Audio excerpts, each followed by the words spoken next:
Was it dissecting the $100 million leads by Alex Hormozi. And at the time of reading this, I discovered recently that he just released $100 million scaling, right? I think on his website. So I'll definitely be checking that. And he launched it for free. And this is one thing I like about Alex Hormozi. And his secret, Alex Hormozi's secret, right, is I would say it's hidden in plain sight. He's giving a lot of free value. Knowing fully well that if his stuff works and people are getting it for free, now imagine how many people want to be at the back end of his business. That is the paid version. So big up to this guy. So today we're talking about a concept called the core four activities on steroids. And this chapter speaks well to me because it shows in all areas of life, and I'm super grateful for the fact that I've been having this thought for a while. And it goes like this. Sometimes when you start out in anything, you need some level of intensity. You need to have practice, you need to have volumes. At some point, you have to pivot from doing volumes to making things more effective. And at some point, by making things more effective, you begin to create new ways of doing things. So for example, you're training martial arts, you're new, you may have to throw 100 kicks of one particular kick for you to understand the kick. Then before you know it, when you get the gist of that kick, you become better at it. You begin to throw it better. And the more you can throw that particular kick from any stance, the better it is. The more you can create new ways of deploying that kick. That's from squats, from lying down, from flips, whatever it is. So back to this $100 million lead. So it says that you have tried maybe the four core activities. One, you have tried to reach out to people who you knew before. You have also tried to post out free content. You have also tried to reach out to people that you don't even know, and you have also tried paid ads. So he's telling you how you can bring all of these things together to basically get more leads. So he has this mantra where he says more first, then better second, then third is new after the martial arts. And why this thing keeps ringing in my head is that a lot of people are trying to make things better when they've never done things that are more. So what that means is that they're trying to make a system as effective, but the system is not yet in operation. We also see this in self-improvement space, where a lot of people are trying to improve themselves, but they have no goals, they have no direction yet. Just to discover that 6 months to a year from now, they are still in the exact same position they were right before they started. So it says, let's start with the first, which is the more, right? It says at the beginning, right, when you're trying to figure things out, you need a lot. You need an insane amount of volume. So in such a situation, more is your best friend. And he gave a rule of 100, right? So let's use the four core activities for 100. He says, when you're reaching out to people who you know, you want audience, reach out to 100 people per day. That is his rule for 100. Reach out to 100 people per day. When you're reaching out to, if you're creating content, spend 100 minutes creating content. At first, you'll be slow. Start with one content per day. And before you know it, as you get better at it, your time to create content is less. And trust me, I feel this is a part where I kind of like lacking. I create content mostly when I feel like, or sometimes I have ideas written down, and then time for me to create the content, I completely black out, or I'm just high stressed. I have other priority tasks. So I digressed. So you reach out to 100 people, you create content for 100 minutes. Then you can spend you reach out to 100 strangers. That is your cold audience, 100 total strangers. That is where you hear people talk about sending 100 cold DMs. And for the paid ads, you should spend 100 minutes for paid ads. And speaking about paid ads, right? Facebook came out with a survey saying that the people who belong to the top 1% of Facebook ads, they do about 11 times more tests than the rest. So actually, such statistics always work in the favor of Facebook, because the more you test, the more you pay them, the more money they have in their bank account. So I won't be shocked. So if you follow this whole idea of more, you are definitely sure that you're going to get somewhere. And see this way. So if you're saying that for every 100 people you reach out to, you sell only 2 people, then if you want to sell to 20 people, you may have to multiply your leads by 10. So it's pretty that plain sight. Although there are a lot of moving parts when it comes to sales, but you get the point. The more input you get, the more input you put into the system, the more output you get. Let me see. Then it says that one thing, then after you get to this point of more, obviously, at some point, doing more is just pure stupidity. I'm sorry. Because if you keep doing more, you must have observed some patterns in what you are doing. That is why at the first stage, you need some level of intensity. Then along the lines, you begin to get the gist. Now, when you get the gist, this is where things get interesting. This is where you begin to do things in a better way. And it says that, see this thing called constraints. Constraints are always, if you have listened to my videos a lot, you get to hear when I say that constraints should be your best friend. Because when you break constraints, that is where all of the magic begins to happen. Now, here's when you break constraints, you potentially have the biggest boost in results. Now, you should focus on looking at every bottleneck and breaking that bottleneck. And that is where magic begins to happen.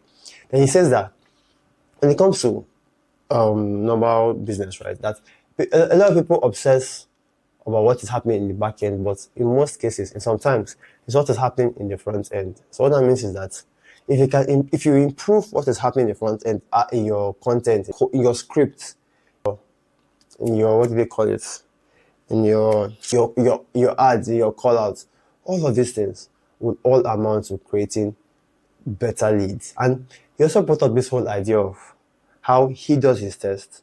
He says he tests one variable for his paid ads. So in a case like this, he's choosing paid ads to get better at it. So he says every single week he's testing one variable at a time. Now, why he's saying one variable is that sometimes we want to throw a lot of we want to do a lot of tests, but we don't have that much time to do a lot of tests, because if you do too much at the same time, you are most likely going to end up confused as to what was the thing that struck you most.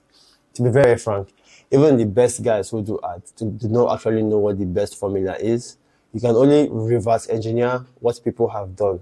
Shortly around the corner, there's one new trick that will be done, and then before you know it, completely skyrockets everything. So he says he does this every Monday with his team. They sit down and they try to look at the most performing ads so far. So I can always say it. Then he said something that was very interesting, right? Because I always say something that I'll say it over and over again.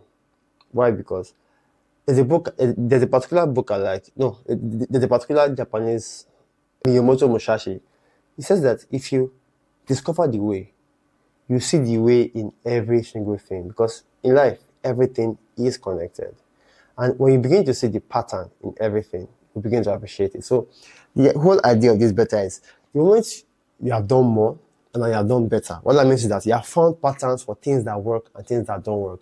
Side note, I see some people talk about how you should avoid throwing spaghetti on the wall and figuring out what sticks. To be very, very frank, the people who make it the biggest are the people who do exactly this. They throw a lot of things on the wall and they find out what sticks and they double down on anything that sticks. So back to it. When you have done more, when you have done a lot, you have done volumes, you begin to see patterns of maybe in your business, certain kinds of customers are relatable to you. Certain kinds of prospects are relatable to you. Now, you can begin to look at, okay, fine. I've noticed these patterns and this pattern gets to work. This script gets to work. Let me double down on it. So now you have figured out how to make things better, how to optimize for things, or how to get them better, how to make them more effective. So now you can take that concept and do more of it. You see, you have figured out what works. So now you're doubling down, you're doing more of it. So instead of going from more to better to new, after you have discovered more, now you have discovered better. Now, to make what they call, you try to make this better more. Do more of what is very good. Do more of what is already working, and then do new. It gets to a point where you have made things better already, right? And there's already a limit to how good you can make things. There's already a limit to it. So you really can't beat yourself if you don't go past that. And at some point, I think I was listening to a podcast, and this podcast made a lot of sense. It says, when you don't optimize something, right, it feels boring, it feels inefficient. Then if you over-optimize, you get to a point where you end up with something that feels like porn. At the end of the day, people just get burnt out. And it made perfect sense because you cannot just keep doing the same thing over and over again. Then this is where the idea of new comes in. And I like his approach, right, to this is because he talks about small business owners who just use one platform, one art style, and to them, that is all they need. That is maybe, and sometimes, right, you have to see people who are lucky, who discover a winning formula. And at some point, that winning formula begins to dry up because it's been overused over and over again. So in his context, what he's saying is that you should try things that are new. Try a new platform. Even in your same platform, try a new placement. If you're used to doing story ads, why don't you try messenger ads? If you're used to doing messenger ads, why don't you try Reels ads? Almost all platforms have different forms of ads. Some have banner, some have in video, they have story. Google has a lot. So the more you understand that, you can always place your ads in new places. And if you feel like in your platform you're already exhausted, you can go on to new platforms. You can go on to, that is for all the activities. You can create content, maybe long form content. You can create short form content. You can even create text-based content. Put it up on Twitter, put it up on LinkedIn. And that is how slowly you get to have a completely new set of audience leads that you never thought existed because you were focused on a very small select group. So you see how you can go from, you can begin to do things that are better and make them new. And it becomes better because you're transplanting these ideas that have worked over and over again. You are transplanting them and you are bringing them into a completely new section, right?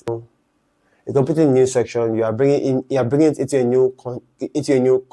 a new context. So imagine you sell a particular service, right? Maybe on Facebook ads, and you discovered some winning formula that you have used for months, and it's helping you to rake in good amount of money or something. If you take that concept and adapt it to maybe a Twitter platform, the LinkedIn platform, then you can double down on that and your results will be astronomical. So you get the concept, right? So try a new platform, try a new placement. And he says, even try a completely new set of core activities. That is, you're probably reaching out to a warm audience on the new platform. And mind you, if you have gone on one platform, there's a high chance that you have people who also use other platforms. So you can go ahead there and introduce yourself to them on that platform. Let me see if there's anything that I've left out of it. So he says that, Hormozi says that if you follow his journey, right, you get to understand that everything almost feels like a step-by-step process. So he says he starts with warm audience. So with warm leads, from warm leads, he goes into cold leads. And he gives a formula that if you have more time at your hand than money, then you should focus on creating free content. But if you have more money than time, you should focus on cold outreach and paid ads. And this makes perfect sense because when you hear so many advice, so many books, and you want to get advice from them, most of the time they lack a lot of context. And this context that is missing is completely, what's that word? It gets some people to be completely misplaced because they will take ideas from somebody, take it out to real life, forgetting that a context is missing. And when it doesn't work, they begin to blame the other person for the fact that the person gave advice that did not work. But in reality, they did not understand what they were doing in the first place. And this is what I'll say over and over again, that we need to understand what we're doing. Then he says that all of these things, right, will get you results. But this is the highest any single individual can go. And why I like this is because I feel like in my story, precisely in my sales, if you follow me down my sales journey, you'll get to realize that, yes, I may be early, but I'm bringing in a team to assist me. And we are working together as a team to get results. I'll also be doing cold calling. Some tasks they'll be doing, some tasks I'll be doing with them. Also because I want to, that's me being part of that team is, as a CEO, I need to get feedback from customers. What are they saying that can help us improve the product? What questions are they asking? How can we make our system more effective? So the plan is making 100 cold calls per day. And with the 100 cold calls per day, let's see how far we can go. Those questions we get from the calls can be used as content. Those questions we get from the calls can be used to improve the product. But me being close to that feedback, me being with the team, checking up on them every single day, getting a report from them is the way I think we can move forward as a team. So one thing Alex said is that of all of these activities, he has single-handedly done everything. He has reached out to his warm audience. He has created free content, a lot of free content. I'm still figuring out how to do that though. He has run a lot of paid ads and he has done a lot of DMs.